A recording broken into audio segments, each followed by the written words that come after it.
Bueno, muy buenas tardes a todos. Presidenta del Movimiento Aragonés Europeo, eurodiputadas, Pilar, Rosa, autoridades, diputados de las Cortes de Aragón, señoras y señores. Sean todos ustedes bienvenidos al Palacio de la Aljafería.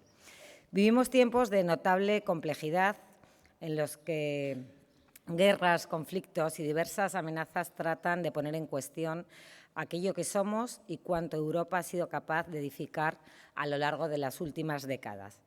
Tras haber atravesado los episodios más trágicos de nuestra historia, las dos guerras mundiales que asolaron nuestro continente en el pasado siglo. Por eso, para quienes integramos el Parlamento de Aragón, reviste especial relevancia que esta institución, la casa que encarna la voluntad de todos los aragoneses, acoja un año más este acto enmarcado en la conmemoración del Día de Europa. Celebramos hoy un hito fundamental en la historia de la integración europea, la Declaración de Schuman. En 1950, el estadista francés Robert Schuman planteó una innovadora forma de cooperación política destinada a prevenir futuros conflictos entre naciones europeas, especialmente entre Francia y Alemania. Su propuesta de poner en común la producción de carbón y acero sentó las bases de lo que hoy conocemos como la Unión Europea. Paz, unidad, integración, democracia y cooperación. Conceptos esenciales en la historia que nos recuerda que no pueden darse jamás por garantizados. Antes, al contrario, exigen de nosotros un compromiso constante de fortalecimiento, así como una firme voluntad de preservar la solidaridad entre pueblos de Europa. Porque Europa ha sido y debe seguir siendo un espacio de solidaridad entre Estados y regiones. Una solidaridad que impulsa el desarrollo conjunto, reduce desigualdades y favorece un crecimiento equilibrado. En este sentido, la política de cohesión constituye uno de los pilares fundamentales de la Unión Europea, orientada a mejorar la competitividad, el empleo y la calidad de vida de la ciudadanía. Nuestra comunidad autónoma, Aragón, es un claro exponente de ello. Ha sabido aprovechar las oportunidades que ofrece el proyecto europeo, consolidándose como una tierra dinámica, líder en oportunidades y comprometida con el bienestar de sus ciudadanos. Por todo ello, resulta imprescindible seguir fomentando el sentimiento europeísta en el conjunto de nuestra sociedad. Europa no es ni puede ser el problema. Europa es y seguirá siendo parte esencial de la solución. En esta tarea desempeñan un papel fundamental entidades como el Consejo Aragonés del Movimiento Europeo.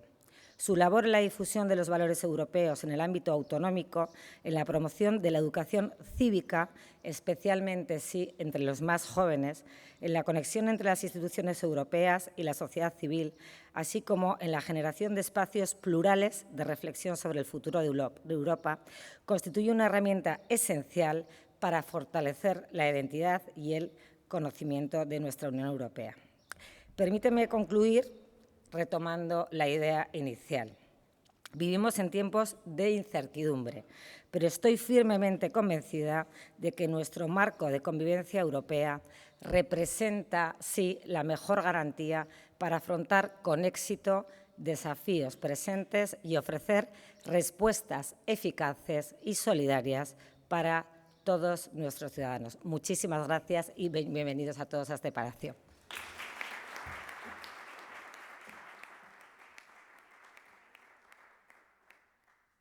Gracias, presidenta, por tu colaboración, por tu generosidad, por lo que nos has ayudado para poder organizar este acto y que vamos a intentar hacer con los dos ponentes. Algunos habéis recibido una invitación en la que decía que estaría Borja Jiménez. Finalmente, Borja tuvo un imprevisto de última hora y en vez de Borja Jiménez tendremos a Pilar Ayuso, diputada durante 20 años, con una gran experiencia, que será quien va a hacer lo que podría haber hecho Borja sobre lo que ella ha hecho, evidentemente, sobre su experiencia. Vamos a comenzar, va a comenzar Rosa a intervenir y voy a hacer una breve presentación. es una persona que ha tenido responsabilidades. Ahora es eurodiputada aragonesa en el Parlamento Europeo. Trabaja en las comisiones de Transporte y Turismo, Desarrollo Regional, y su labor se centra en impulsar infraestructuras clave, fomentar el turismo rural, abordar desafíos como la descarbonización, la igualdad en el transporte y la despoblación en Europa. Cuenta con una amplia trayectoria en el ámbito político e institucional. Ha sido senadora en el Senado español, donde ejerció como secretaria primera de la Comisión de Asuntos Exteriores, portavoz de la Comisión de Despoblación y Reto Demográfico y viceportavoz de la Comisión de Derechos de la Familia, la Infancia y la Adolescencia. Además, ha desempeñado también funciones de alto nivel político, como delegada del Gobierno en Aragón, coordinando y supervisando la Administración General del Estado en la comunidad y como concejala también en el Ayuntamiento de Huesca, donde presidió la Comisión de Derechos Sociales e Igualdad. Actualmente también representa en el Parlamento Europeo el diseño del Pacto Rural Europeo y forma parte de la Delegación de Relaciones China-Unión Europea. Cuando quieras, tienes la palabra.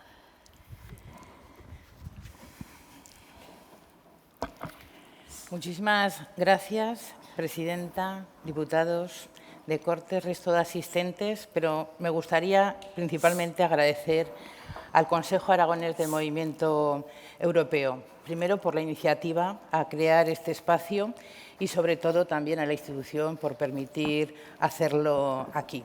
Además, yo creo que este año es de especial importancia porque también celebramos el 40 aniversario de la entrada de España en la Unión Europea. Celebrar Europa significa recordar por qué nació este proyecto común y, al mismo tiempo, preguntarnos también qué Europa queremos construir a partir de ahora. La Unión Europea nació de una idea profundamente poderosa que, tras la guerra, la destrucción y el sufrimiento, los pueblos europeos decidieron tomar un camino, el camino de la paz, de la cooperación, de la democracia y de los derechos humanos. Esa idea no ha perdido vigencia, al contrario, como decía la presidenta, sigue siendo hoy tan necesaria como entonces. Vivimos en un momento complejo, en un momento de cambios involuntarios y demasiado rápidos. Transformaciones tecnológicas, económicas, sociales, climáticas y geopolíticas que están definiendo la nueva realidad que tenemos en este mundo. La inteligencia artificial está cambiando la forma de aprender, la forma de trabajar también. La crisis climática está impactando nuestra agricultura, nuestros pueblos, también nuestra salud y, por supuesto, también nuestra economía. Y la vivienda está siendo un problema, claramente siendo una preocupación de toda la ciudadanía, pero en especial de los más jóvenes. Los conflictos internacionales nos recuerdan que la paz no está para nada garantizada y la desinformación pone a prueba día a día la calidad y la confianza de nuestras democracias. Por eso, el Día de Europa no puede ser solamente una celebración, tiene que ser también una llamada a la responsabilidad. Europa tiene que decidir qué papel quiere desempeñar en el mundo. Y en este contexto internacional tan complejo, la respuesta de Europa tiene que ser firme y basada en el derecho internacional ante crisis como la de Sudán, Palestina o Irán, con el objetivo, que decíamos antes, proteger a la población civil y, sobre todo, fomentar la paz. En definitiva, queremos una Europa que no limite los problemas, que no los limite a sus cuestiones de valores, sino que haga de esos valores políticas en beneficio de la ciudadanía y también, por supuesto, en la ampliación de derechos. Es inevitable hoy en día hablar de Europa y no hablar de la crisis de Oriente Medio. Por eso yo creo que tenemos que repetir hasta la saciedad que no queremos una Europa que mire sobre todo a este problema de una manera como plena, solamente espectadora. Tiene que tener un papel más importante. Lo que está ocurriendo ante esa guerra totalmente ilegal que venimos arrastrando desde la guerra de Gaza está siendo un continuo sufrimiento civil y un bloqueo totalmente al derecho internacional. Estos días, además, hemos sido testigos del tema, ¿no?, la cuestión, la situación de la flotilla humanitaria o el debate que tenemos abierto con el acuerdo de la asociación entre la Unión Europea e Israel.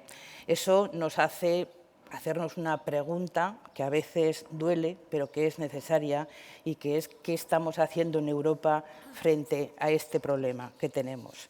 Desde el primer momento nosotros hemos sido muy claros, esta guerra no es inevitable, tiene responsables y en Europa no podemos mirar hacia otro lado. Y la guerra, además, no solamente mata allí, también golpea aquí, porque sí que es verdad que condiciona la energía, condiciona la inflación, condiciona el transporte y, en definitiva, la economía real de todas nuestras familias.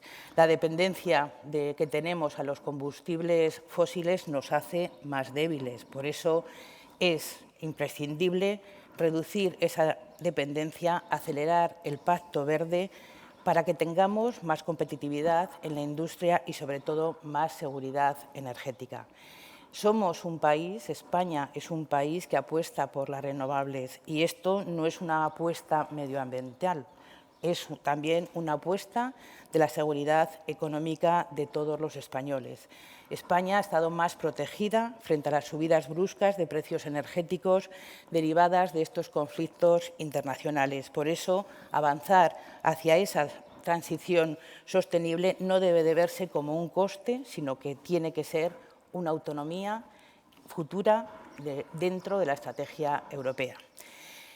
En las noticias de estos días también hemos podido ver que esa repercusión a ese aumento del precio de la energía o al precio del combustible se ve reflejado en algo tan cotidiano como es coger un vuelo para muchos ciudadanos. Sabemos, conocemos por las noticias, por los medios de comunicación, que ese aumento ha significado pues, el cambio, el coste de los vuelos de los ciudadanos. Son prácticas que son desleales, que crean incertidumbre a los consumidores y que además manifiestan que la Comisión Europea tiene que dar una respuesta, y ante eso y ante la pregunta que presenté en la Comisión Europea pedimos que sea no solamente clara, sino que también dé las garantías para este tipo de abusos. Todo tiene un impacto directo y, sobre todo, este tema lo tiene en la época que tenemos cerquita, que es la época del verano. Afecta a países como España, a países que vivimos en parte del turismo, que aportamos, ¿no?, y tenemos un PIB de más del 12,6%, que el empleo supone un 12% del turismo para este país y que, además, todos los visitantes que vienen en el entorno internacional vienen el 80% por vía aérea. Por eso todos sabemos que cuando se reducen esos vuelos, se aumentan esos costes, no solamente no solamente sufren las aerolíneas, también lo hace el turismo, nuestras pymes y, sobre todo, las economías regionales. Por eso queremos que la Comisión tenga una respuesta más concisa y no solo haga declaraciones genéricas.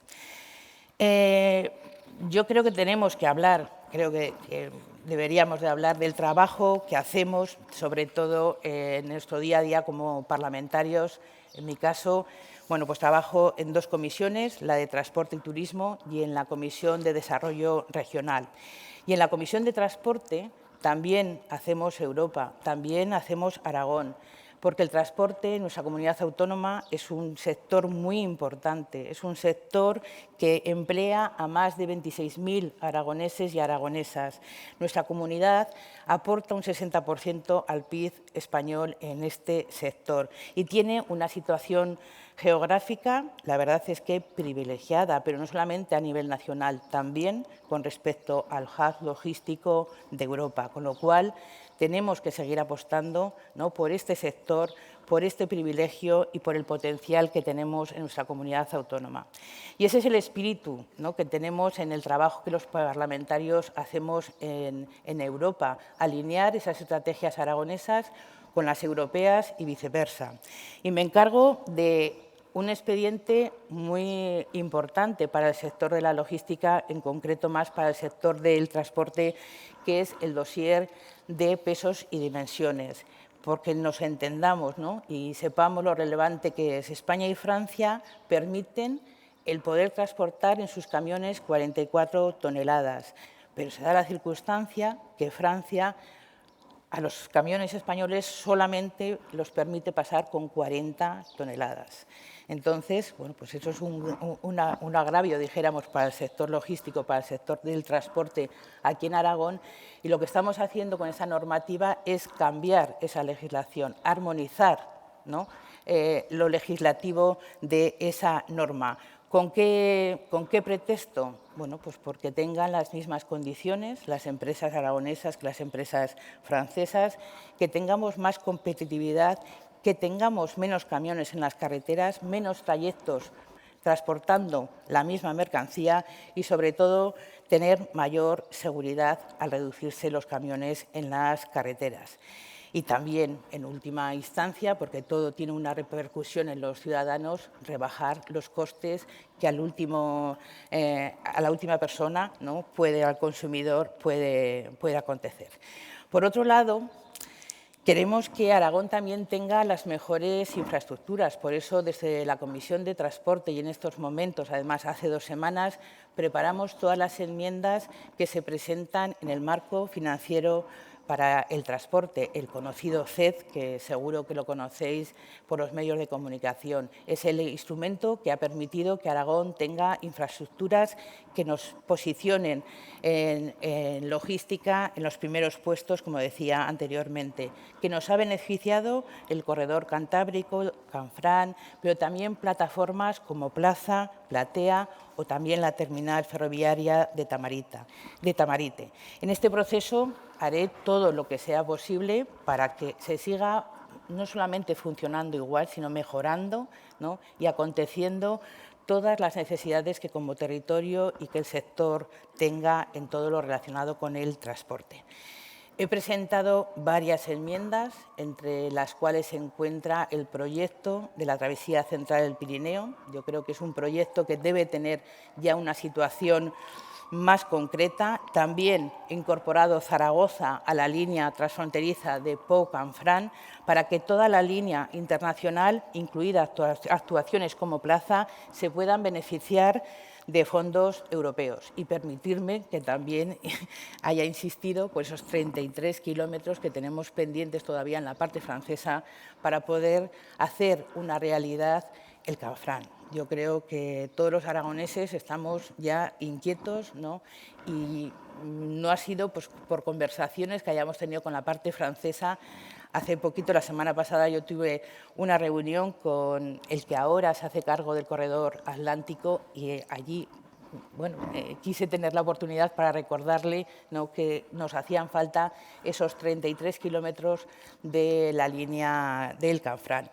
Estamos en ello. Ahora mismo, también, en esta comisión estamos debatiendo un tema muy importante, que es el derecho de los pasajeros. Yo creo que es un tema que nos afecta también a todos los ciudadanos y, sobre todo, que tenemos que visualizar, es un conflicto que tenemos entre la conectividad aérea, la competitividad del sector y los derechos de los ciudadanos. ¿Por qué? Porque tenemos al Consejo, con parte de los Estados miembros, a favor de las aerolíneas, y tenemos a un Parlamento que apuesta por conseguir un equilibrio entre el sector y los derechos de los ciudadanos.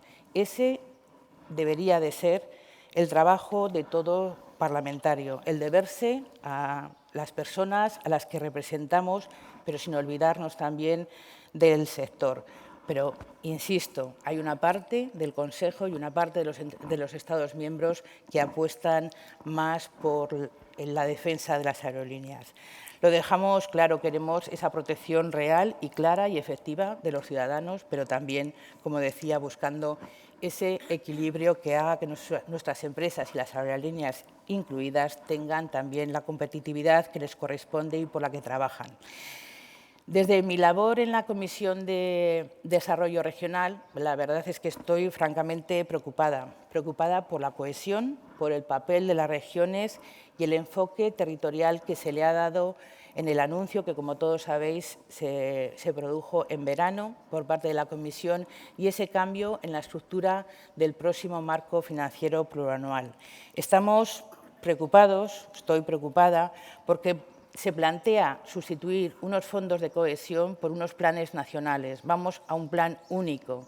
Eso quiere decir que habrá una dotación económica por parte de la Comisión Europea donde el Estado miembro hará uso de ese dinero, permitirme la expresión, para lo que quiera, ¿no? Condicionado también a unas obligaciones o a unas condiciones que presentará la propia Comisión Europea. Este enfoque claramente debilita políticas fundamentales como la cohesión, porque si hablamos de renacionalizar todo, significa que las entidades locales, que nuestros pueblos, nuestras ciudades, nuestras comarcas pierdan el peso que tienen importante en la Unión Europea. Ese peso que nos costó mucho, sobre todo a los que anteriormente estuvieron en el Parlamento trabajando y consiguieron hacer que la política europea estuviera también en nuestras ciudades y también en nuestros pueblos. Por ello, nosotros defendemos mantener sobre todo la integridad de todos los fondos que hasta ahora hemos tenido, incluido, por supuesto, la política agraria común, pero también el Fondo Social Europeo o el propio FEDER. En ese sentido, también insistimos que tengan el formato, ¿no?, que claramente tengan que tener y jurídicamente los defiendan. De hecho, yo creo que hay parte de acuerdo, ha existido un acuerdo de derecha a izquierda en ponernos, dijéramos, en la misma postura cuando hablamos de la PAC, para conseguir que la PAC sea fuerte y sólida y que tenga su propio reglamento.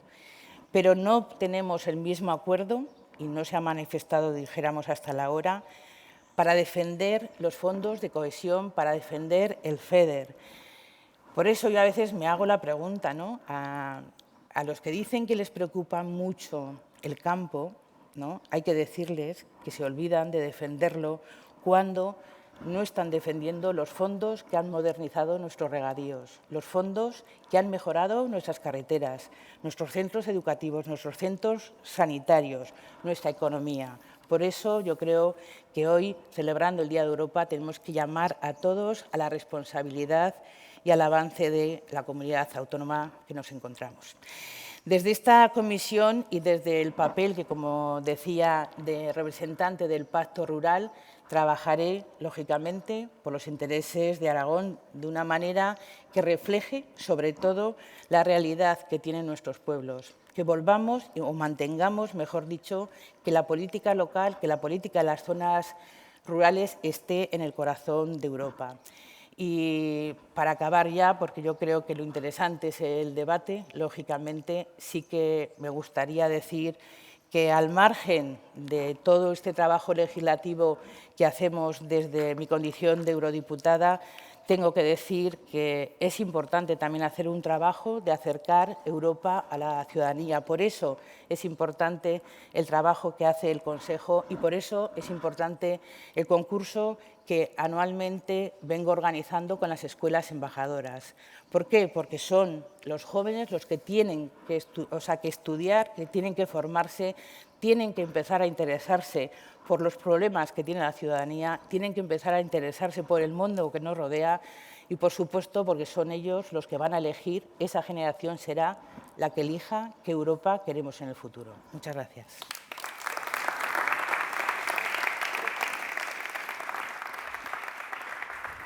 Muchas gracias, Rosa. Muy interesante. Te animo a que sigas trabajando. Yo ya trabajé mucho por la línea del Canfranc, por la travesía central europea, con la comisaria entonces Loyola de Palacio, que trabajó muchísimo. Y, bueno, pues hay que seguir. Ya veo que sabes que cuestan muchas veces las cosas, porque depende no solo de España, no solo de Europa, también de los distintos países, o sea que te animo a que sigas trabajando con tanto entusiasmo. Y vamos a pasar a darle la palabra a Pilar Ayuso. Pilar Ayuso es doctor ingeniero agrónomo por la Escuela Técnica Superior de Ingenieros Agrónomos de Madrid. Pertenece al Cuerpo Nacional de Ingenieros Agrónomos del Estado, diplomada en Comunidades Europeas por la Escuela Diplomática, directora de proyectos de investigación en el Instituto Nacional de Investigaciones Agrarias de Madrid, primer Premio Nacional de Investigación Agraria, Orden Civil del Mérito Agrícola, directora general de Alimentación en el Ministerio de Agricultura, también con Loyola de Palacio de Ministra, diputada al Parlamento Europeo durante 20 años, miembro de las comisiones de Medio Ambiente, Salud Pública y Seguridad Alimentaria, la Comisión de Industria y Energía, la Comisión de Agricultura y Desarrollo Rural. Y en este momento también ha sido persona de contacto en el Parlamento Europeo con la Agencia de Seguridad Alimentaria EFSA. Continúa con muchas actividades relacionadas con su especialidad agroalimentaria y yo supongo que nos va a contar cosas muy interesantes que vamos a escuchar con atención. Cuando quieras, Pilar. Gracias.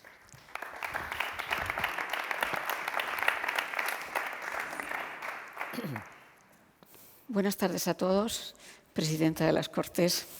Muchas gracias por tu presencia aquí. Muchas gracias, María Antonia. Para mí es un placer participar en esta celebración, el Día de Europa, aquí en Zaragoza, con mis amigas y compañeras María Antonia y Verónica, que hemos compartido tantos momentos y tantas batallas en el Parlamento. Y también un honor hablar en nombre del actual eurodiputado de Aragón por el Partido Popular, Borja Jiménez.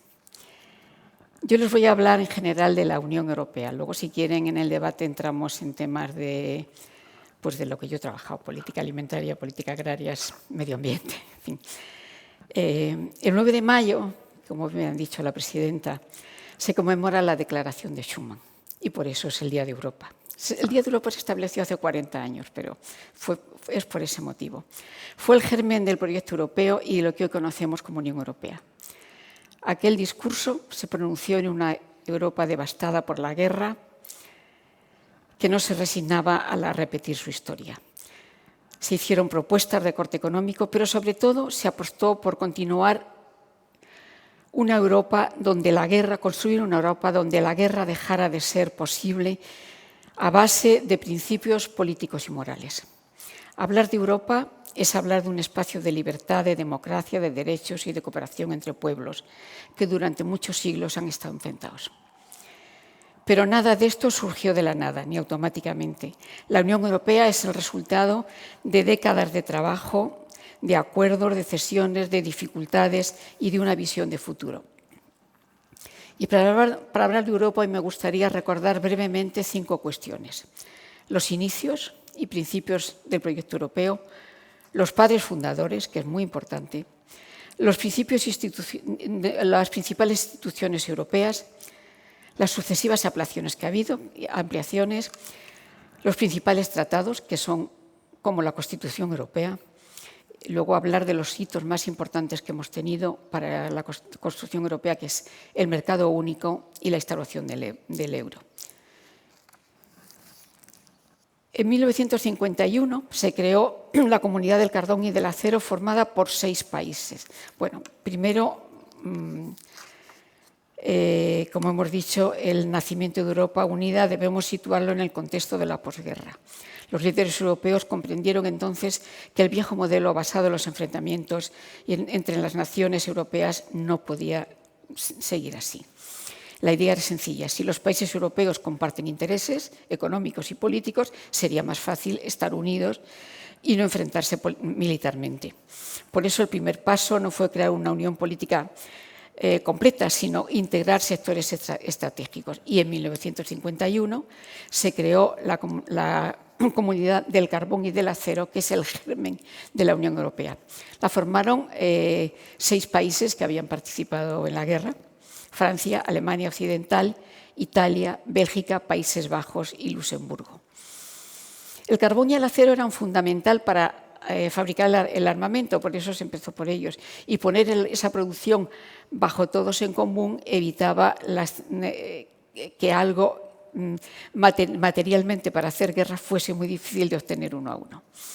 Más adelante, en 1957, el Tratado de Roma creó la Comunidad Económica Europea, con el objetivo de establecer un mercado común basado en la libre circulación de personas, mercancías, servicios y capitales. El Tratado de Roma se basó en varios principios. El primero, la paz, que era el primer objetivo porque veníamos de una guerra tremenda. La democracia y el Estado de Derecho. La Unión Europea, por eso, exige a sus miembros el respeto a los derechos humanos, la separación de poderes, el respeto y la independencia judicial y las libertades fundamentales. Esos son los principales principios.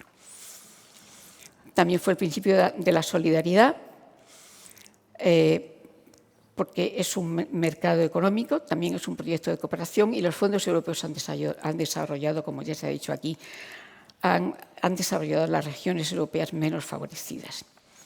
Otro principio fue la diversidad. Europa es una unión en la diversidad. Somos muchos países con distintas culturas, distintas lenguas y ahora muchos con una moneda única, pero el proyecto europeo viene de la diversidad. También tenemos que mencionar a los padres fundadores de la Unión Europea. El proyecto europeo no surgió de manera espontánea. Detrás hubo unos líderes muy importantes con una gran visión histórica. Uno de los nombres más importantes, hemos dicho, Robert Schuman, que hizo la declaración del 9 de mayo y marcó el inicio del proceso de integración. Junto a él estaba, Robert Schuman era ministro de Asuntos Exteriores cuando hizo la declaración del 9 de mayo de 1950. Junto a él destaca Jean Monnet, que es considerado uno de los grandes arquitectos de la Europa comunitaria, que era un ministro francés y hizo paso a paso proyectos concretos que generaban confianza. También debemos mencionar a Konrad Adenauer, canciller alemán, occidental, y Alcide de Gasperi, que fue un dirigente italiano, ambos convencidos de la reconciliación entre antiguos enemigos. Otro nombre importante es Paul-Henri Spaak, político belga que impulsó los tratados fundacionales. Todos ellos tienen un espacio dedicado en el Parlamento Europeo, por eso a los eurodiputados todos los nombres les suenan mucho. Cada parte del Parlamento está dedicada a uno de estos miembros fundadores, que no tenemos que olvidarlos nunca. Todos ellos compartían una misma convicción. Europa debía construirse mediante cooperación, no mediante imposición, mediante instituciones comunes y no mediante rivalidades nacionales. Es importante subrayar que aquellos líderes actuaron en un momento muy difícil. Venían de vivir guerras, dictaduras y destrucción. Precisamente por eso entendieron mejor que nadie el valor de la unidad y del diálogo. Representa directamente a los ciudadanos, las instituciones europeas. Vamos a las instituciones. Me he saltado que iba a hablar de las instituciones europeas. Las principales instituciones europeas son el Parlamento Europeo. Empiezo por el Parlamento Europeo porque para mí ha sido la más importante. Representa a los ciudadanos y sus miembros son elegidos por sufragio universal, como sabemos. Participa en la elaboración de las leyes europeas, aprueba el presupuesto comunitario y controla políticamente a las instituciones. Tiene sedes en Estrasburgo, Bruselas y Luxemburgo. Hay que decir que el Parlamento Europeo hasta 1997 no empezó a tener codecisión en la legislación, solamente podía aprobar el presupuesto. A partir del año 97, ahora con uno de los tratados, fue el de Ámsterdam, me parece, sí. Empezó a tener codecisión en política alimentaria, política de salud y energía. Y más tarde, en el siguiente tratado, tuvo codecisión en otros temas, en política de cohesión, en política agraria. O sea que el Parlamento Europeo últimamente, hasta entonces, no tuvo un valor decisivo como el que tenía. Opinaba, hacía informes de todo lo que se decidía, de todas las leyes, pero sus informes no eran vinculantes. Luego tenemos la Comisión Europea, que es el órgano ejecutivo de la Unión, Cada Estado miembro tiene un comisario y actúa como defendiendo el interés general de Europa, y le llaman que la Comisión es la guardiana de los tratados, es lo que se puede decir. El Tribunal de Justicia garantiza que el derecho europeo se aplique de manera uniforme, y luego el Banco Central Europeo, que gestiona la política monetaria de toda la zona euro y tiene como principal objetivo mantener la estabilidad en los precios.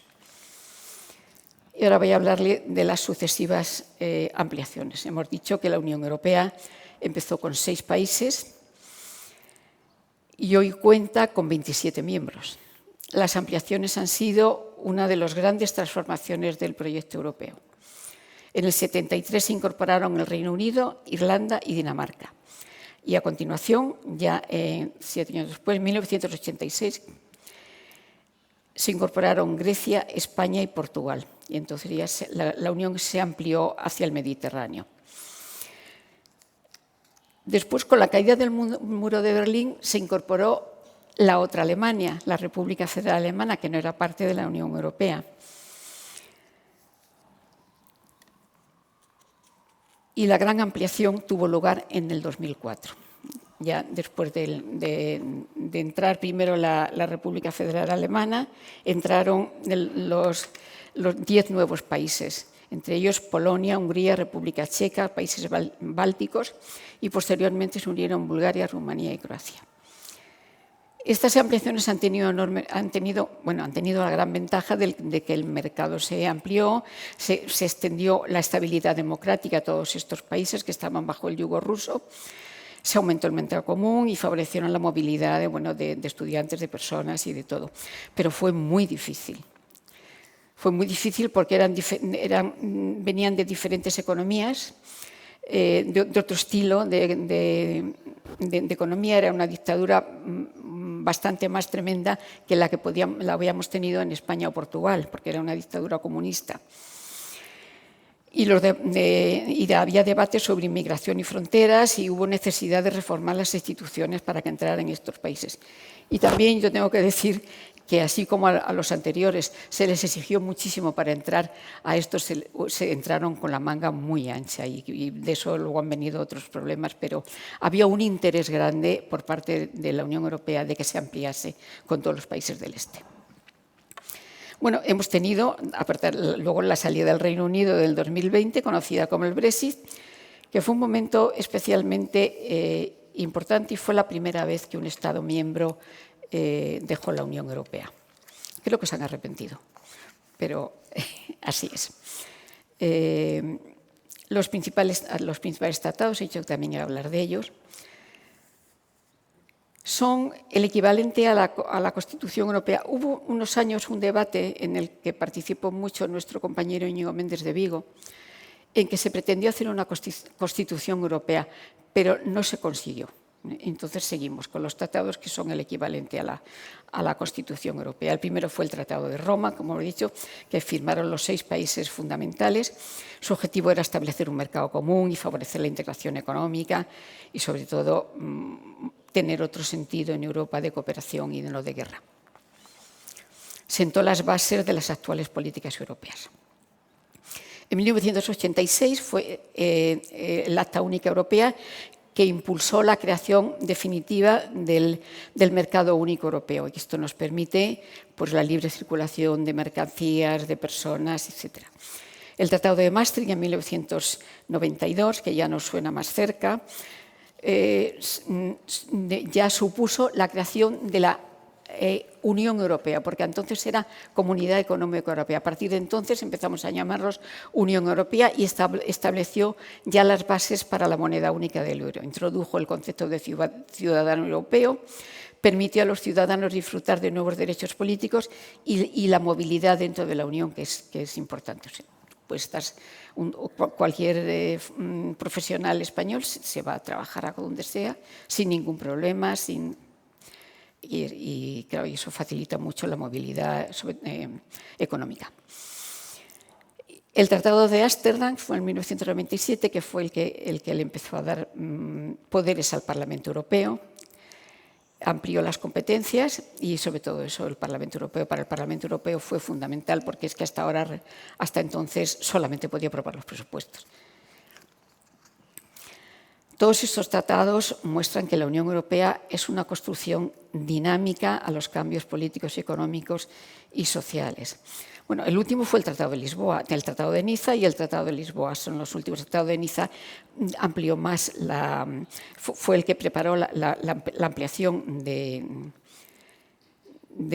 los países del este, y el Tratado de Lisboa, que es el que tenemos actualmente vigente, reforzó la capacidad de actuación de la Unión. En fin, con cada tratado se van haciendo avances. Todos estos los tratados muestran que la Unión es una construcción dinámica, que está en constante evolución y que se ha ido adaptando a los cambios políticos. Y luego he dicho que había dos símbolos de la Unión que son muy importantes. Es el mercado único europeo y la moneda única. El mercado único permite la libre circulación de personas, mercancías, servicios, capitales entre los Estados miembros. Esto significa que una empresa española puede vender sus productos en otro país sin ningún tipo de barreras, ni aduanas, ni aranceles.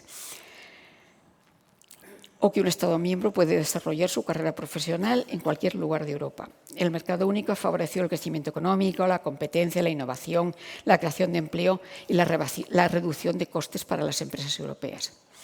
Y el aumento de oportunidades para los ciudadanos, obviamente.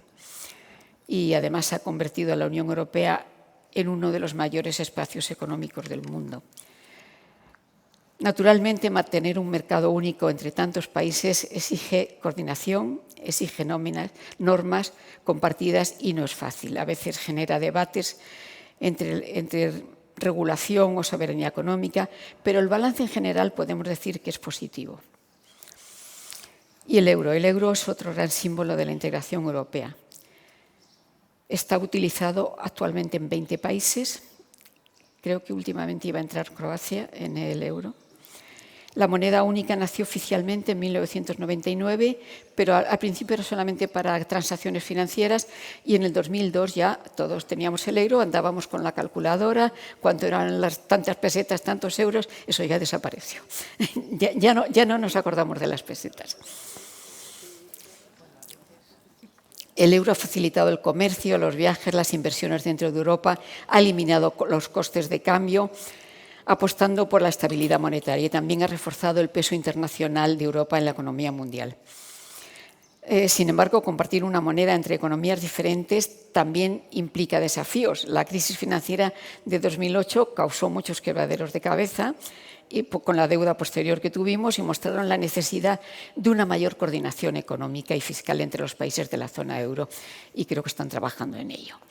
Es verdad que nos falta ahí una fiscalidad común, que eso es importantísimo, y en eso sí la Unión Europea tiene que avanzar en eso y en muchas cosas. O sea, que se lean los informes de Deleta y ¿cómo se llama el otro? Draghi, que inciden muchísimo en eso.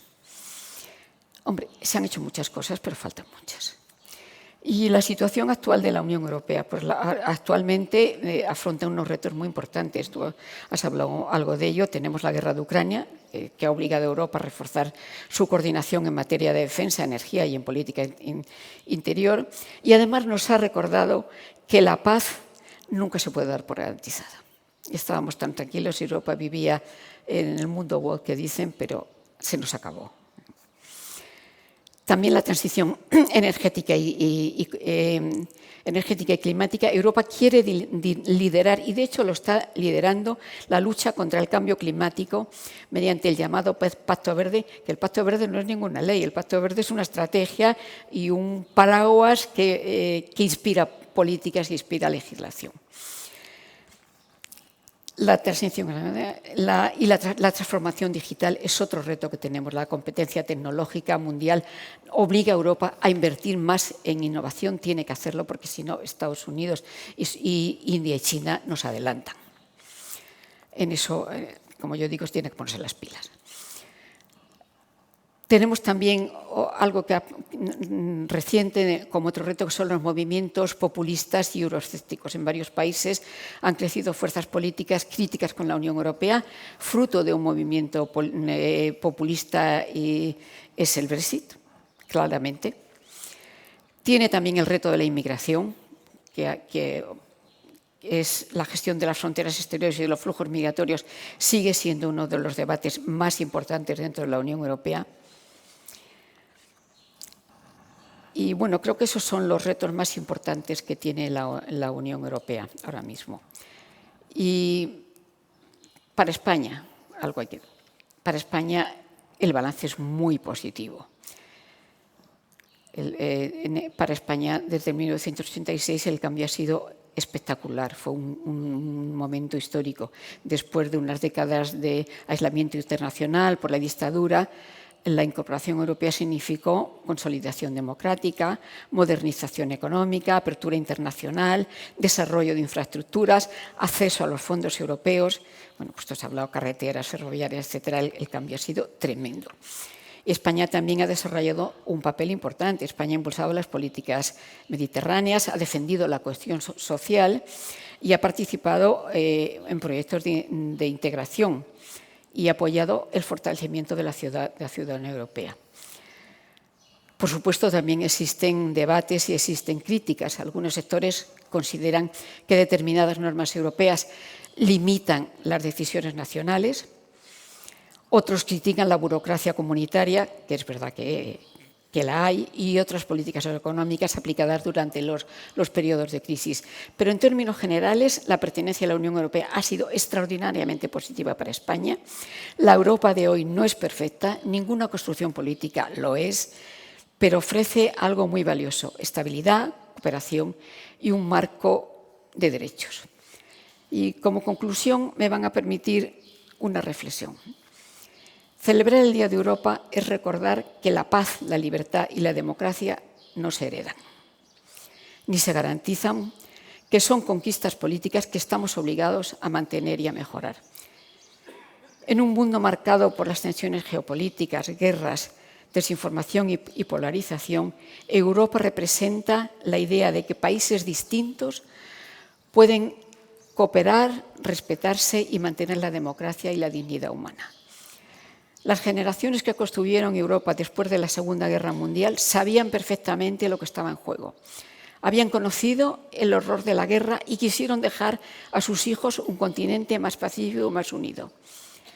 No lo podemos olvidar, ni lo pueden olvidar las nuevas generaciones. Europa necesita crítica, necesita debate, necesita reformas, pero también necesita memoria histórica y compromiso cívico. Porque la Unión Europea no es algo ajeno a nosotros. Europa somos todos, nuestros derechos, nuestras libertades, nuestras oportunidades y nuestra capacidad de convivir en paz. Muchas gracias. Y no les he hablado de mi trabajo en el Parlamento, pero como hay un debate, pues estoy a su disposición. Yo me he dedicado a la política agraria y alimentaria en el Parlamento y ahora me sigo dedicando. Soy consejera de McDonald's y de la Organización de Consumidores y Usuarios. Por lo tanto, sigo con estos temas porque me gusta y es lo que he hecho toda la vida. Muchas gracias. Muchas gracias, Pilar. Muy interesante tu intervención, muy completa. Y vamos a pasar a tener un debate en el tiempo que nos queda, porque probablemente, aunque han sido muy completas las dos intervenciones y nos hemos enterado pues, de muchísimas cosas, a lo mejor algo ha quedado con dudas o con algún tema que interesa, de modo que si alguien tiene intención de hablar, no hay ningún problema, tenemos un micrófono que se puede dar. Si alguien quiere hacer una pregunta, levanta la mano, le damos el micrófono y habla. ¿Quién se anima?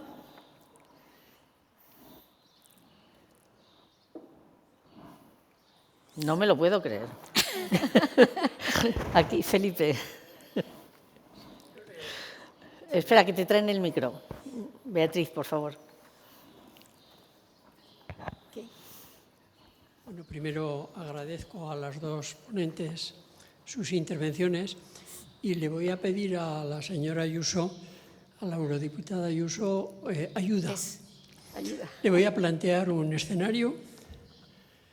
Los que estamos por aquí, algunos, vamos por los centros educativos de la Comunidad de Aragón, a los institutos, a los centros, a estudiantes de la ESO y de bachillerato, y les damos una charla con un esquema muy parecido a la intervención que hemos escuchado. Pero ahora le planteo, Felipe va un día a un instituto, de un centro, de un sitio, de un lugar en donde hay muchas familias dedicadas a la agricultura. Y coincide ese día con una tractorada. Y sabemos por qué están los tractores en la carretera. Y Felipe tiene que hablar de la PAC en el sentido más positivo que puede. Pero los chicos y las chicas pues oyen en sus casas cosas de la PAC. Le pido, además como ingeniera de la especialidad que es, que me ayude, que qué argumentos puedo decir yo en ese ambiente. Podría poner otros ejemplos, pero este es concreto. Y es que nos cuestionan lo que decimos de la PAC. Y yo que hablo de las cosas positivas de la PAC, pues me encuentro con dificultades. Si puede darme algún truco con el que yo pueda dejar a ese chico o a esa chica más tranquila.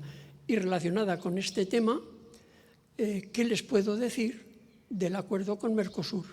Porque el mensaje que tienen muchos chicos y chicas es que esos productos no van a pasar por los mismos controles que se le exigen a los productos producidos en España. Son dos cosas, pero dos ejemplos que es más cuestión metodológica más que lo que dice la PAC. Es qué puedo hacer yo para que salgan orgullosos del aula como vamos los que nos llamamos europeístas convencidos, que somos los del Consejo Aragonés del Movimiento Europeo. Bueno, muy bien. Sí, lo primero felicitarles y por esa labor que hacen con los estudiantes y con los chicos. La verdad que es una labor fantástica. Y luego, bueno, pues para hablar de todo la historia de la paz necesitaríamos otra hora hablando, pero mire, la PAC surgió porque no había alimentos en Europa después de una guerra y se potenciaba la producción como fuese. Y llegó un momento en que se hablaba de montañas de mantequilla y silos llenos, porque, vamos, no sé si algo hay aquí en algún agricultor más mayor. Yo soy hija y neta de agricultores, o sea que me sé muy bien el problema, aparte de ser agricultora ahora con mis hermanos. Pero surgió por eso y luego ha ido cambiando a medida que, claro, lo que no se puede es comprar Europa compraba todo lo que se producía, había un momento que sobraba mantequilla, sobraba leche, sobraba de todo y hubo que cambiar las cosas. Y la PAC ha ido cambiando durante los años. Yo tengo escrito una cosa sobre todas las políticas agrarias que ha habido, porque yo empecé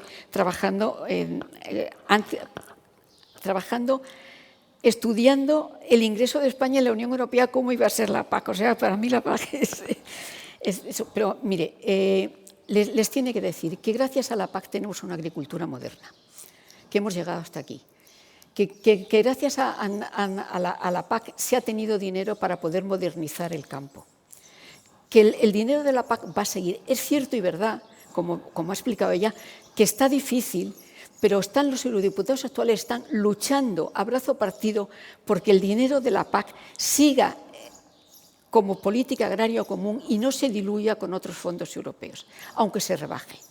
Es cuestión de aplicarlo mejor. Y durante estos años se ha aplicado mucho más a políticas ambientales, para eso. Pero ciertamente yo cuando he luchado contra eso, creo que la política ambiental es una cosa y la política agraria es otra, y muchas veces no. Que hay que hacer una agricultura sostenible, indudablemente, pero tampoco hay que pasarse, y a veces se ha pasado. Bueno, eso no se lo cuente a los chicos.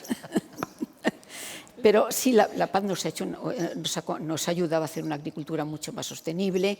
A veces nos hemos pasado con el bienestar animal, con muchas cosas, con las horas de viaje, etcétera, etcétera. Claro, Es que cuando las cosas se hacen desde un despacho sin pisar el campo y sin ver lo que es el papel lo aguanta todo, pero bueno. Entonces, dígales que sí, que la PAC ha sido muy importante y seguirá siendo muy importante, y que los diputados actuales españoles todos están peleando, y todos los que tienen, y los franceses también y tal, porque se respete, aunque sea, es verdad que va a ser menos presupuesto, porque ahora mismo Europa tiene que gastar en defensa y los países no quieren poner más dinero, pues claro, hay que repartir lo que hay. Pero yo espero que a partir de ahora con la nueva PAC se utilice mucho más racionalmente, que aunque sea mejor utilizado, que estoy segura que se va a hacer, funcionará y seguirá la PAC. Y luego Mercosur. Mercosur hemos tardado 25 años en hacer este tratado. Yo he conocido unos cuantos ponentes, el último ha sido Gabriel Mato, pero he conocido varios ponentes sobre el tratado de Mercosur. Mercosur es un buen tratado, es un buen tratado. No, es verdad que nos van a permitir, va a venir productos que por ahí no tienen las mismas normas, pero se les van a exigir y sobre todo no van a entrar directamente, tan pronto, va a ir escalonado. Se va a crear, o se está pidiendo que se cree una task force europea para vigilar lo que entra. Europa ha vigilado poco las entradas de productos alimentarios, poco, las cosas como son. Y precisamente Mercosur va a hacer, gracias a Mercosur, que se establezcan unas cláusulas de salvaguardias y que los países las vigilen. Por lo tanto, que no va a ser tanto como es verdad. Oye, los agricultores siempre nos hemos quejado, siempre, de toda la vida, porque llueve, porque no llueve, porque bajan los precios. El agricultor siempre se queja, lo lleva en el ADN, yo los conozco muy bien, pero a la larga será bueno. Y sobre todo, es verdad, tenemos unas normas muy estrictas en producción. Vamos mucho más de lo que es la pura seguridad alimentaria.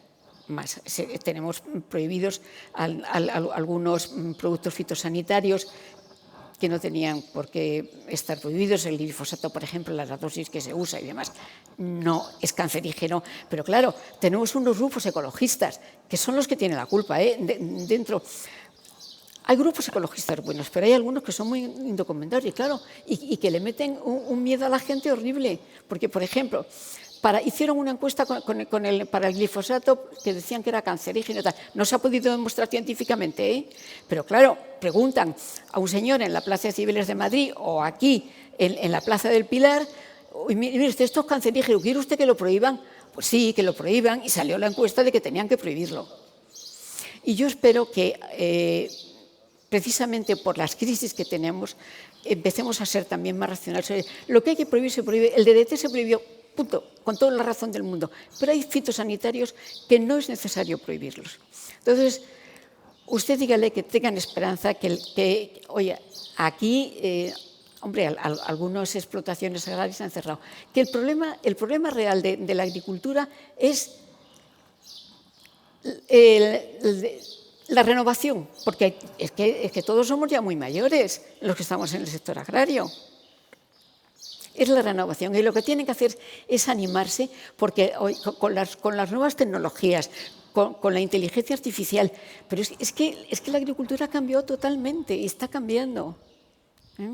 Anímeles. Yo estoy muy animado. Y Mercosur no, Mercosur no. Precisamente se ha aprobado un reglamento de salvaguardas muy, muy estricto para los productos que van a venir. Que le decía que animado estoy y que la respuesta me motiva que este mensaje también debería llegar a algunas opciones políticas que son las que les lanzan las ideas a estos chicos que nos cuesta convencerles. Sí, es verdad que hay unas ideas que son muy tremendas y manipulan. El medio ambiente, el sitio donde más cuidado está el medio ambiente es en Europa. Y es verdad que el medio ambiente, yo soy una medioambientalista tremenda, hay que cuidarlo, pero hay que cuidarlo con sentido común. Y luego, y claro, el campo lo que no se puede es dejar, para no estropearlo, no tocarlo, porque al final es peor, los incendios es por no tocarlo, por ejemplo, algunos. Y hablando del glifosato, el glifosato se ha estado evitando aquí los incendios en las cunetas de los trenes, de las vías, cuando el tren era chaca, chaca, chaca, que echaba chispas. Si no se echaba glifosato, todos los días había un incendio alrededor de las vías cuando llegaba el verano. Claro, es que se habla de las desventajas de las cosas y no se ve, y todo hay que ponerlo en una balanza. Las cosas no son ni blancas ni negras, todo tiene ventajas y todo tiene, como la Unión Europea tiene ventajas y tiene inconvenientes, pero es todo en la vida así. Entonces hay que siempre tratar de buscar la parte buena y minimizar la mala. Muy bien. Muchas gracias. ¿Alguna otra pregunta? Sí. Será la última por el horario que estamos. ¿Hay alguna más? Pues que sí. Sí. Beatriz, ¿le pasáis? Ah, ya lo tienes, sí. Buenas tardes. Muy contento de poder celebrar el Día de Europa con esta reflexión colectiva y en este escenario tan estupendo, ¿verdad? La construcción de Europa, nos habéis comentado que es una construcción que se ha hecho a lo largo de estos medio siglo a trompicones, ¿no? Hemos ido avanzando, pero con avances y retrocesos.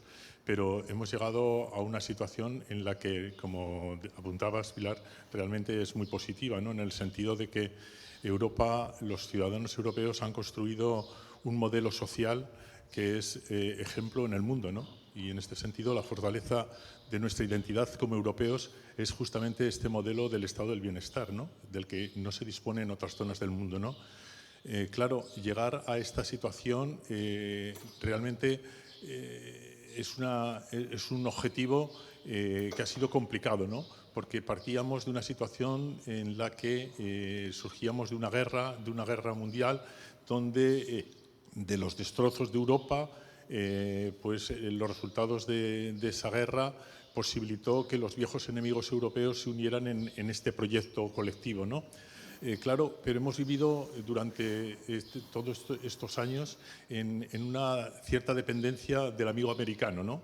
Y realmente nos ha cambiado el escenario desde estos últimos años, ¿no? Es que esta es la realidad y no hago más que decir cosas que todos conocemos en este sentido, ¿no? Nos enfrentamos a un mundo nuevo, no solo por las nuevas tecnologías, sino también por la geoestrategia y la geopolítica del mundo, ¿no? ¿Qué papel tiene Europa en este mundo multipolar que surge a partir de estos momentos, ¿no? Ya no es la hegemonía únicamente, como ha sido en estos últimos 20 años, del amigo americano, ese amigo americano que ahora nos desdeña, ¿no? Y que nos ofrece retos. Quizás Europa pueda, ante este reto tan duro, avanzar o retroceder, pero vivimos en un momento realmente de transición en ese sentido, ¿no? Y claro, ante estos retos tan importantes, con la guerra que la tenemos en nuestras fronteras y donde el papel de Europa realmente ha sido muy endeble, porque no ha dado una respuesta de acuerdo con los principios fundacionales de la Unión Europea, pues avanzar hacia la independencia europea, hacia la soberanía del papel de Europa en este mundo multipolar es esencial, ¿no? Y ahí el papel de las organizaciones, de los estados y de los grandes grupos políticos exigen respuestas de acuerdos colectivos, ¿no? Un acuerdo, un contrato social que tiene que existir en todos los países, pero al mismo tiempo en el conjunto de Europa, en ese mundo integrado europeo, tiene que haber también unos acuerdos para enfrentarnos de una manera responsable en este sitio. ¿Cómo veis un poco esta perspectiva? Es muy amplio el tema, pero merece la pena que en este Día de Europa intentemos reflexionar un poco sobre la utopía que dentro de 20 años vamos a dejar a nuestros hijos, ¿no? Muy bien. Si no te importa, le pasas como última pregunta. Ah, ¿tú también? Sí. ¿Y Jesús? Pues es que no sé. Venga, muy brevemente. Sí, breve. Muy brevemente. Yo creo que, siguiendo la línea de Luis, los últimos acontecimientos que están surgiendo en el mundo está planteando las propias contradicciones que tiene la Unión Europea de cara a avanzar hacia entrar con soluciones a ese mundo que planteaba Luis. Son preguntas muy concretas y por vuestra experiencia allí, más dirigida hacia Rosa en el sentido de que está en estos momentos en el Parlamento Europeo. Es decir, uno de los pilares del inicio de del tema de la Unión Europea fue lo que comentabais de las unanimidades, la cooperación, etcétera. Después de la experiencia que tuvimos con Hungría, que un país con 9 millones de habitantes frene la iniciativa de toda la Unión Europea, ¿está en entredicho la toma de decisiones por unanimidad? Y la otra pregunta que quería hacer es el otro ejemplo que tenemos en la actualidad, iba a referirme también a Norteamérica, pero yo me centro más en la guerra de Ucrania. La guerra de Ucrania la tenemos en nuestras puertas. Eso está replanteando el tema de defensa, no ya el tema de la OTAN, sino el tener una respuesta hacia lo que tenemos en nuestras fronteras.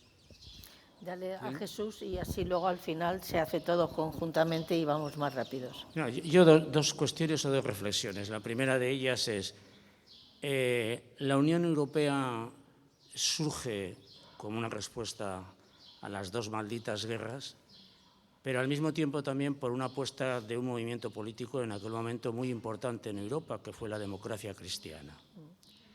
Los 5 líderes que usted ha nombrado anteriormente eran demócratas cristianos y sobre todo, además de demócratas cristianos, bilingües en alemán, porque tenían todos ascendencia alemana. La alianza posterior entre la democracia cristiana y la socialdemocracia produjo las reformas que se han hecho en Europa más sustanciales, hasta prácticamente el Pacto de Lisboa. El Acuerdo de Lisboa es el último de la alianza entre la socialdemocracia y la democracia cristiana o los liberales en aquel momento. Yo estoy muy preocupado que esa ruptura que existe en estos momentos aparentemente nos pueda llevar a una situación muy complicada en Europa. Porque una ruptura de la alianza democracia cristiana-socialdemocracia lleva consigo a la alianza por los extremos. Y eso, lógicamente, en un escenario futuro, es un escenario difícil de gobernar. Esa es la primera reflexión que quiero plantear. La segunda reflexión. Las encuestas, cuando se habla de la Unión Europea en España, son todas muy favorables. Todo el mundo se siente muy europeo, pero no conoce ni nadie la Unión Europea. Y yo la pregunta que me hago es, ¿esto ocurre en otros países? Ese desconocimiento de lo que somos en estos momentos y de cómo formamos parte de ella, ¿qué recibimos? ¿Que nuestro bienestar se debe a Europa? ¿Alguien está haciendo campañas en ese sentido? ¿Está divulgándolo? ¿Hay proyectos europeos que tengan como objetivo difundir qué es la Unión Europea en el conjunto de la ciudadanía? Porque lo que hacemos 4 chiflaos, como somos los que estamos aquí detrás, hablando en los institutos, pues somos unos chiflaos, ¿eh? Y que, por lo tanto, nuestra repercusión es limitada. Por eso es necesario hacer campañas, es necesario vender en positivo. Y sobre todo, la alianza de las dos grandes fuerzas políticas, o si no, la construcción de Europea va a debilitarse. Un ejemplo, y con esto termino. Es que no, os van a contestar un ejemplo los dos que termino rápidamente. Sí, venga. La entrada de la Unión Europea de los países provenientes de la Europa del Este se rompió con una alianza de 3 grandes estadistas de aquel momento, Kohl, Felipe González y Mitterrand. 2 opciones distintas entre la democracia cristiana y la socialdemocracia. Eso permitió el avanzar hacia la Europa del Este.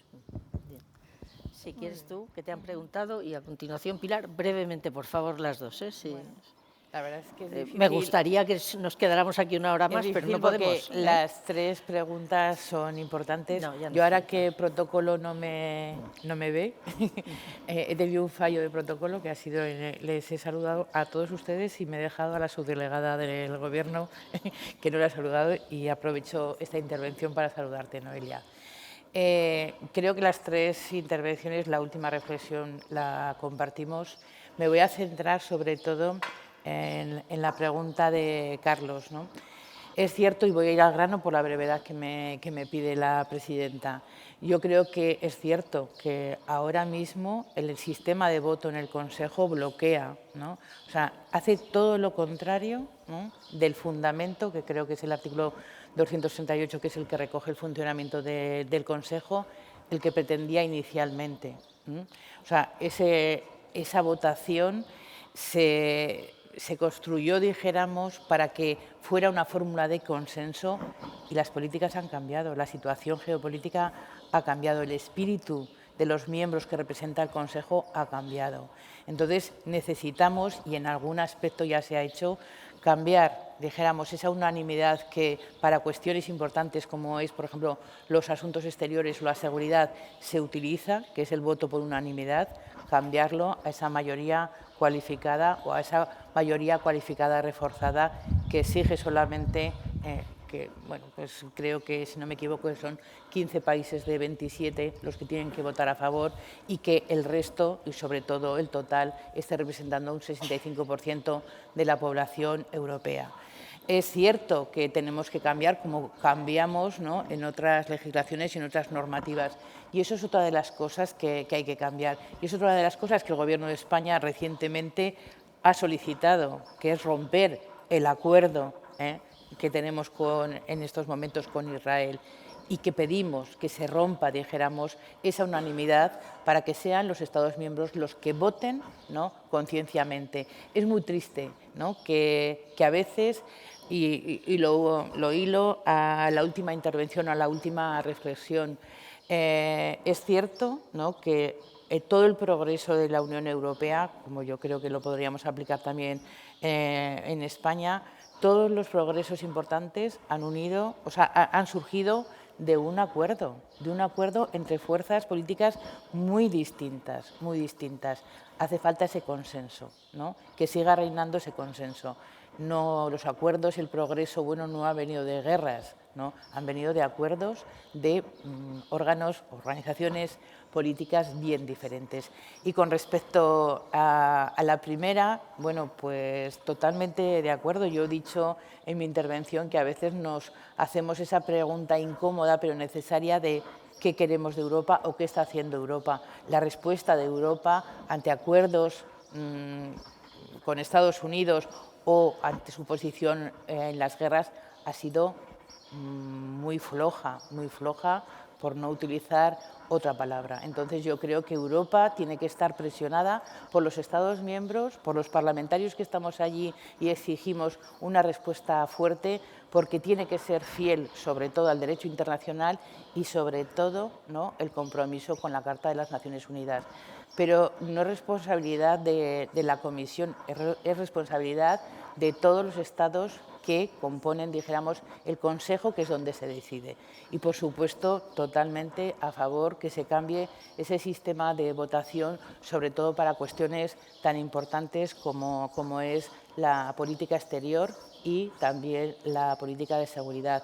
España es un país, ¿no?, donde ha sido ejemplo el Gobierno de España en cuanto a la política exterior que formula, porque lo mismo que ve para las fronteras de puertas para adentro, lo hace de puertas para afuera, precisamente con ese respeto a la Carta de Naciones Unidas y esa fiel al derecho internacional. Pilar. Sí, bueno, yo he apuntado antes los grandes retos que tenemos. O sea, estamos en una situación que no es la misma, pero una situación difícil que fue cuando se creó la Unión Europea. Yo creo que la Unión Europea tiene que reinventarse ahora de nuevo, porque los retos son importantes. Tenemos el reto de la guerra, por supuesto. Tenemos el reto de los populismos que te ofrecen soluciones fáciles para problemas difíciles y con los sistemas que hay ahora de propagandas, de redes, de todos, es muy fácil que se divulguen, pero efectivamente Europa ha funcionado y las cosas funcionan con el acuerdo de dos grandes grupos, el socialdemócrata y el democristiano. Siempre se ha hecho así. Y Alemania, bueno, Alemania, claro, Alemania tenía mucho peso, pero desde que hubo la gran ampliación al este, Alemania ya no manda lo que mandaba. Y ni los diputados alemanes tienen el poder que tenían antes para sacar cosas o no sacar cosas adelante. Hemos vivido una época muy fácil, francamente fácil, con Estados Unidos, que nos protegía en cualquier tema. Tampoco ha habido guerras importantes, porque las que ha habido No, aquí en Europa no hemos tenido las cosas como son. Y si había algún problema estaba Estados Unidos. Pero ahora también la situación de Estados Unidos yo espero que se arregle, porque el vínculo transatlántico no puede estar roto o a tortas como está ahora con este señor. Pero y eso, vamos, esperemos que se arregle. No creo que venga otro presidente de Estados Unidos un personaje como ese, porque es que tiene unas connotaciones. Oye, la guerra aquí la tuvimos por personajes así como Hitler y gente así, claro. O sea, esas son las personas, mentes así son las que trastocan todo. Pero bueno, vamos a dejarlo. Yo creo que Europa sí tiene ahora que tomarse las cosas en serio. Tenemos ese reto, tenemos el reto de las nuevas tecnologías. No se ha invertido mucho en nuevas tecnologías. Hemos estado poniendo pegas a todas las nuevas tecnologías, a los organismos genéticamente modificados, a la manipulación genética de organismos, a muchísimas cosas. Esas son cosas que yo trato más. Pero a muchas cosas en investigación siempre vamos andando poniendo leyes. Entonces, la ciencia hay que dejarla que avance. Y porque si no nos están adelantando. Entonces, yo creo que eso Europa lo ha entendido y que tiene, por supuesto, la unanimidad la necesita, y también avanzar en políticas comunes y que los Estados tienen que ceder algo. La fiscalidad, para que avancemos económicamente, la fiscalidad tiene que ser Unión Europea, tiene que ser igual. No puede ser que en Irlanda se estén yendo todas las empresas porque tiene una fiscalidad bajísima. Claro, eso allí están pues casi todas las empresas tecnológicas importantes, tienen una fiscalidad muy baja y allí están todas. El crecimiento de Irlanda se debe a eso, fundamentalmente. Entonces, tiene eso, el reto ese del voto en el mercado, de apostar más por las nuevas tecnologías y por los avances y hacer la regulación que haga falta, pero no pasarse. Como con los tapones de las botellas. Claro, oye, si ya teníamos la de la gaseosa que se hacía así, se quedaba el tapón puesto. Y que creo que, hombre, es un momento complicado y por eso en los momentos complicados es cuando se buscan soluciones que salen de ello. Y creo que es un momento para que Europa se ponga las pilas. Muchas gracias, Pilar. Hay que ser optimistas. De momentos difíciles salen cosas buenas. Bueno, pues tenemos no es fácil, que terminar. Pilar, muchas gracias. Quiero darle las gracias nuevamente a la presidenta de las Cortes por su generosidad, que ha tenido hasta el detalle de que tengamos de fondo la música de los pájaros. Es que lo has hecho perfecto, María.